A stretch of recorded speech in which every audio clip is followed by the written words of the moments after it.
So, good morning, students. In this semester, we are going to discuss the second chapter, that is chemical equilibrium and acids and bases. So, now this chapter was divided into two categories. One is chemical equilibrium and another one is ionic equilibrium. In that, we discuss these acids and bases.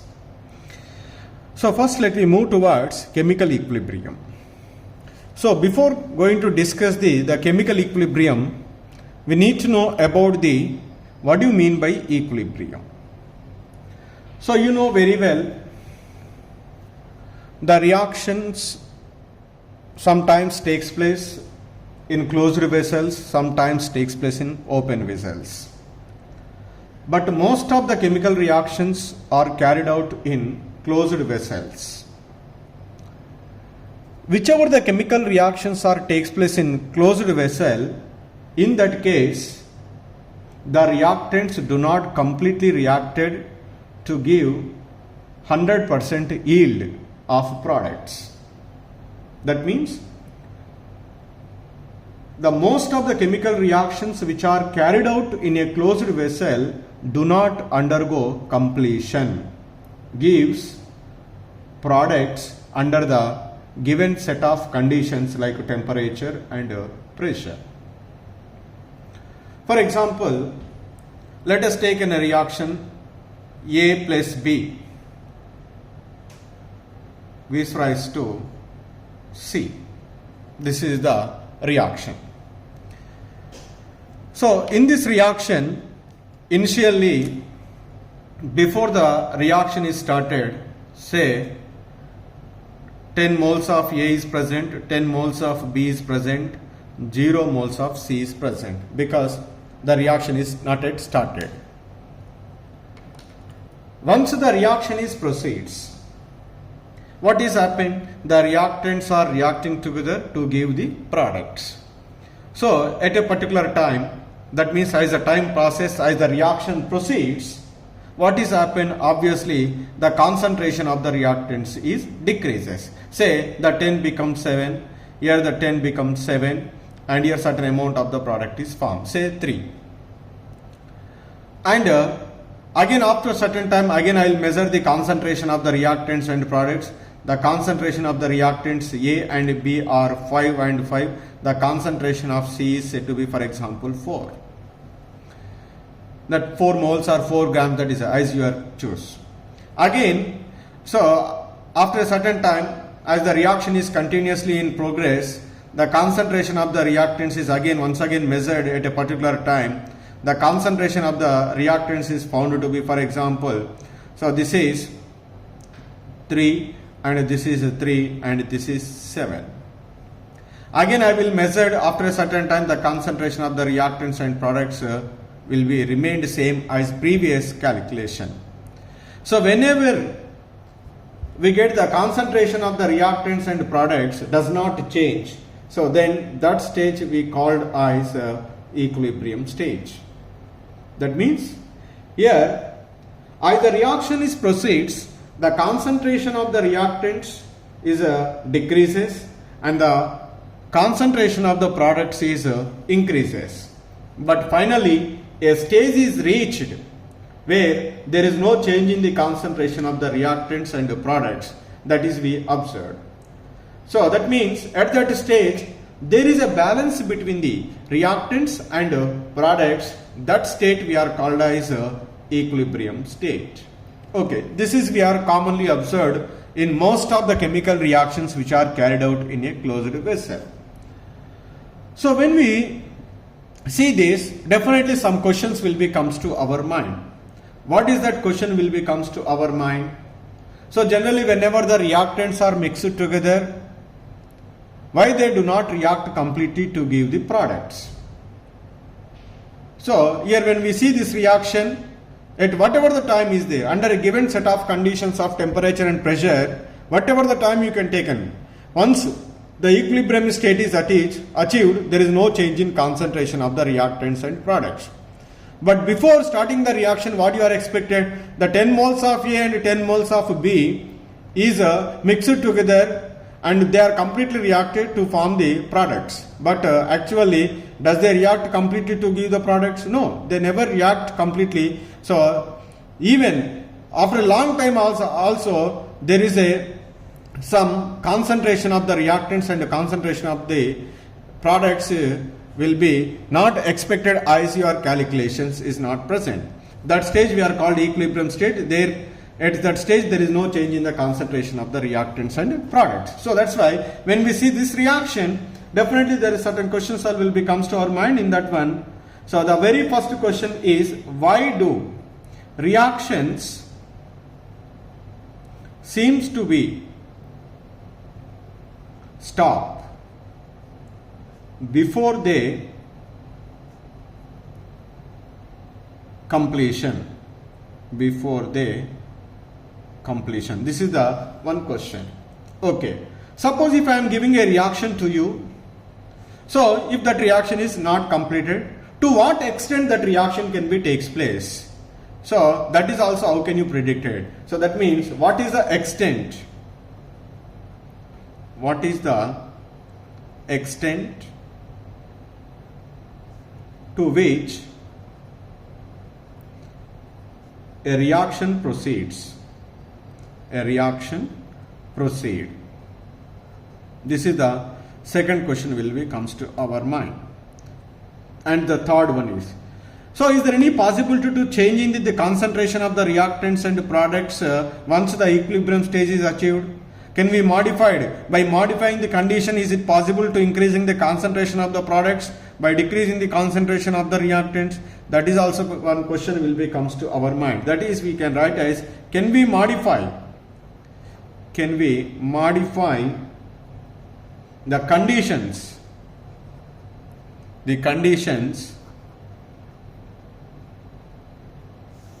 to improve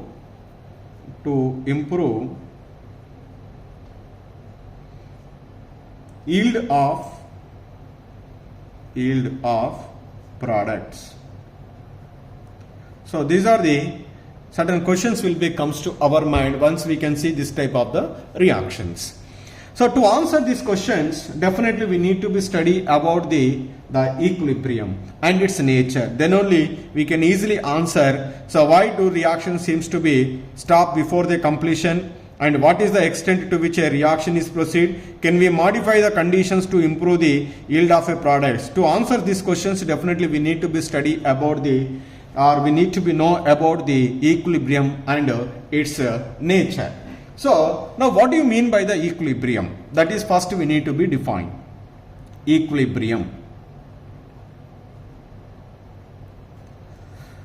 So according to this, because we are dealing with the chemical processes mostly, so in a chemical reaction we can see this in this example, an equilibrium state is achieved means there is no change in the concentration of the products and reactants. That means even though the time passes away, there is no change in the concentration of the reactants and products. That state we are called as which one? Equilibrium state. That's why we define as it is the state at which the concentration of the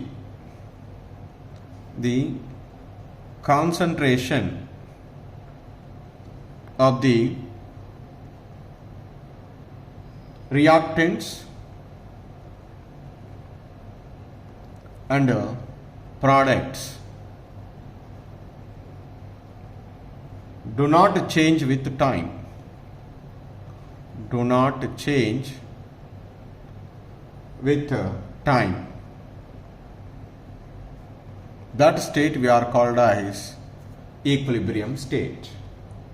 So how do you identify this equilibrium state? So that particular system, there are certain measurable properties are there. Pressure, density, color, concentration, all these are said to be the measurable properties of that system. Once there is no change in the measurable properties, there is a constancy in the measurable properties, then so we said to be an equilibrium state is achieved. That means The equilibrium state, it can be recognized by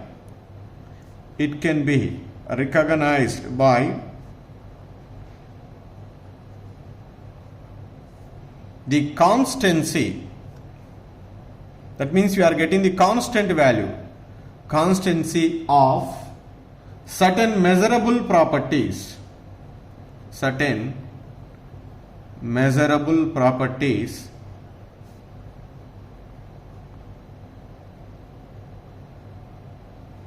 such as pressure, density, color, concentration, etc. Here, these are the measurable properties are useful to detect the equilibrium stage. So once we are getting the constant values of any one of these of that particular system, then we can say that an equilibrium state is achieved. So the another important point regarding the equilibrium, once we are changing the conditions, that is temperature or pressure of the system, so the equilibrium state is also will be disturbed. To certain extent, that reaction will be proceeds. That's why by changing the conditions of the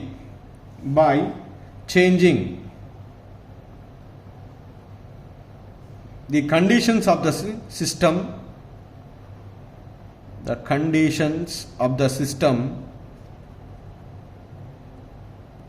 that is temperature, pressure, like that, etc. The equilibrium state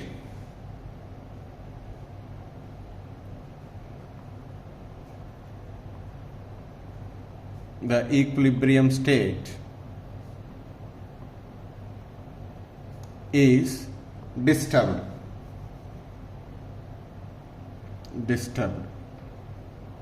Disturbed means here that reaction will be proceeded either towards products or towards the reactants.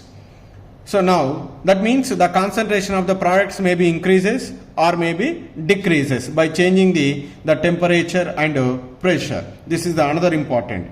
The most important aspect of the chemical equilibrium or the equilibrium is the important aspect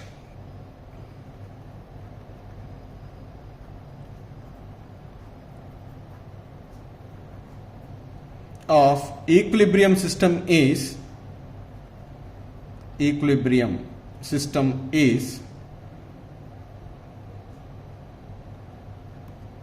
reversibility.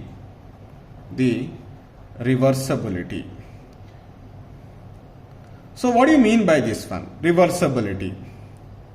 See, for example, let us take a chemical reaction just for your understanding. Nitrogen gas plus hydrogen gas reacted together to form ammonia. Here the reversibility can be shown with a double-headed arrow. So why the reversibility is the important aspect of equilibrium? Here you should be concentrated. This is very important point. So initially the nitrogen and hydrogen are only present in the reaction mixture. The ammonia product formed is 0. As the reaction is proceeds, the concentration of nitrogen and hydrogen is decreases. The concentration of ammonia is increases. As the reaction is proceeds, the concentration of the reactants is decreases, concentration of the products is increases. At a particular stage is reached, at that stage, the concentration of the reactants and the products does not change with the time. That means they become constant. They become constant means what is that? Does the reaction is occurs or not?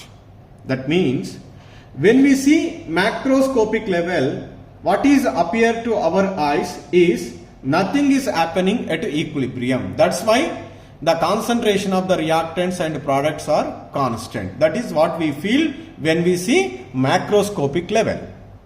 That means bulk level. Because there is no change in the concentration of the reactants and products means, so the reaction has to be stopped. That is what we feel. Okay, when we observe macroscopic level. But when we see at molecular level, there is a continuous change. Still the reaction is proceeds. Once the reaction is proceeds, or why the concentration of the reactants and products becomes constant? That is the question comes to our mind. What is happen at molecular level is, at equilibrium stage, whenever initially the nitrogen and hydrogen gases are reacting together to form ammonia. Initially there is no concentration of the product, only the concentration of the reactants are present.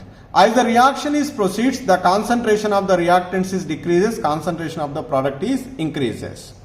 Here the reaction can be takes place in both the direction. Nitrogen and hydrogen gives ammonia.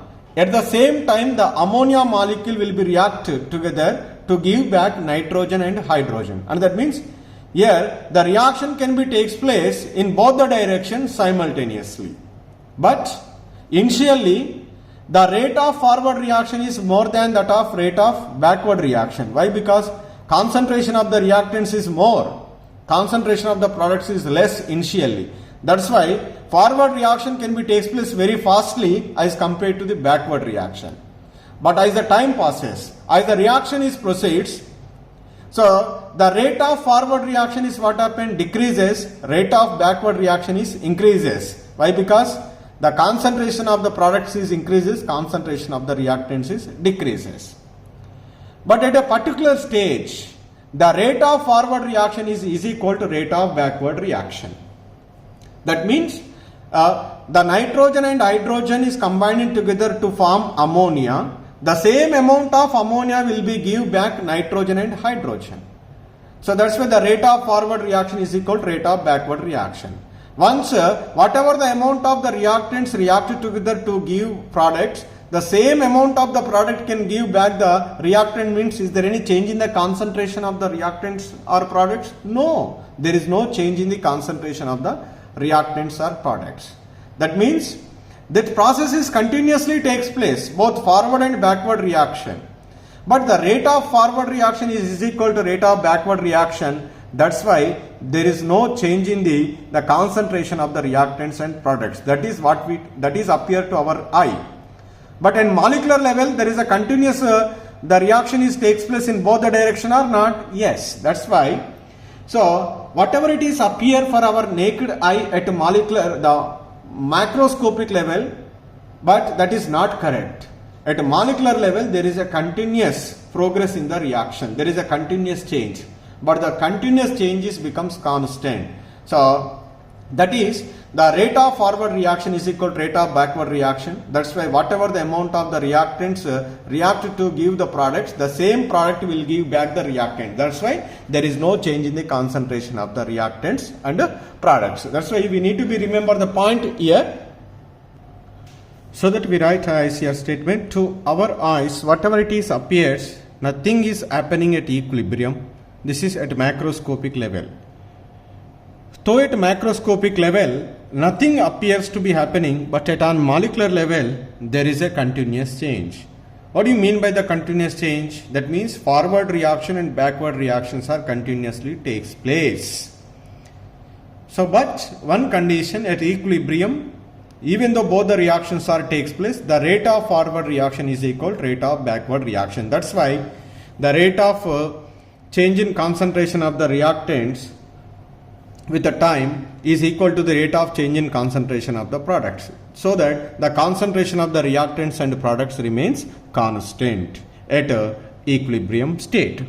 So this equilibrium may be classified into two types, because we cannot only apply for the chemical, we can also apply for the physical process also. That's why the equilibrium is generally classified into two types, the physical equilibrium and the second one is chemical equilibrium.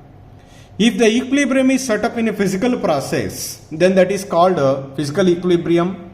So you know very well the melting of ice into water and evaporation of water into steam, the dissolution of a sugar in water, all these are the examples of a physical equilibrium.